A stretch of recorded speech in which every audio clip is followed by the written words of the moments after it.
Bonjour à tous, aujourd'hui je vais raconter l'histoire que j'ai vécue il y a pas très longtemps. Il y a un an environ. C'était comme un certain Skizzy dit un one-shot. Lorsque ma mère travaille et mon frère aussi, je reste chez moi seul pour par exemple regarder des vidéos sur des threads. Mais je ne pensais pas qu'un jour j'en ferais partie d'un. Je me réveille et comme d'habitude je prends mon petit déjeuner devant des vidéos. Tout va bien, me direz-vous. Mais lorsque j'ai fini ma vidéo, je me lève et entends un boom. Sur le coup, je ne me suis pas inquiété plus que ça car mon voisin du dessus étant extrêmement bruyant, je n'y prête pas attention. Je précise un détail, mon canapé et ma télé ne font pas face à la fenêtre. Donc je retourne dans ma chambre jouer à des jeux en attendant que ma mère revienne.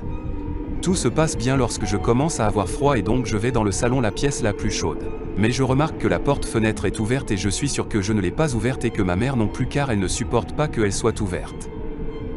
Je ne comprends pas et je vais donc la refermer, mais là j'entends un ding comme celle d'un message, je regarde donc mon téléphone et aucun message. Donc le moment le plus effrayant de ma vie, je sais qu'il y a quelqu'un mais je ne sais pas où. Donc je vais courir dans ma chambre et m'enfermer, appeler ma mère. C'était les 15 minutes les plus longues de ma vie où il y a un gars qui bourrine ma porte. Et soudain silence, qui a été rompu 2 secondes plus tard par la police qui a arrêté l'homme qui était mon voisin du dessus. Le boom était effectivement lui, mais qui atterrissait sur mon balcon m'a expliqué plus tard qu'il avait certains problèmes psychologiques et qu'il avait beaucoup bu. Et donc je ne suis plus jamais retrouvé seul chez moi.